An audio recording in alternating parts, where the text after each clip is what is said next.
ผู้บ่าวมักเจ้าตัวนี้เจ้าสิเอาบ่เอาเจ้าจะเอาเท่าไรเขาดองเจ้าคันจะว่าเอา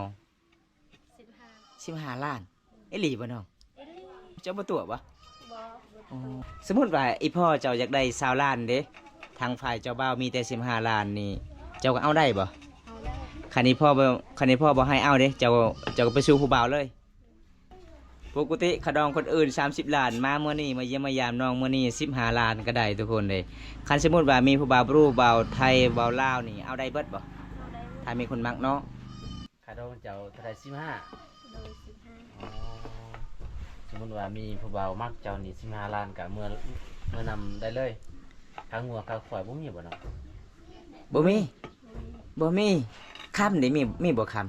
ำบ่มีเจ้าว่าเขาดองเจ้า15ล้านก็เอาได้เป็นหยังน้อง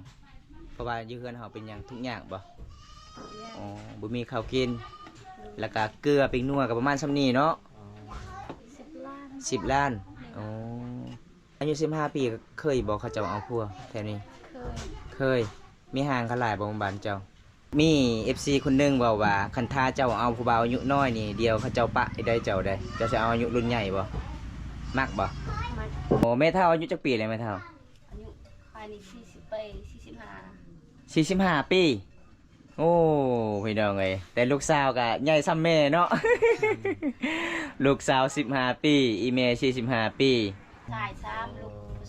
ผู้หญิง2ผู้หญิง2คนหนึงไปไสผู้หนึงน่ะไปลินอีวาน คนหนึงเป็นน้องเจ้าบ่น้อยอายุ8ปี8ปี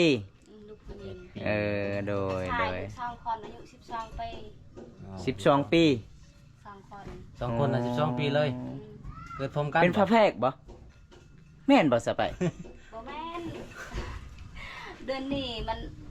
อ้ายเดือนนี้เนาะอาทิตย์ปีนี้เนาะ แสดงว่าปีละลูกเนาะ ปีละลูกโอ้ยพี่น้องเอ้ยเฮาเราตกใจพี่น้อง ลูกผู้หญิงเฮา อยู่ไสลูกผู้หญิงน่ะพี่น้องเอ้ยอ๋อ8ปี8ปี12ปีอยู่ไสนี่12ปี12ปีอยู่นี่5ปีอันนี้5ปีเจ้ามีเมีย2คนบ่เป็นแม่ผู้ที่1ไปไส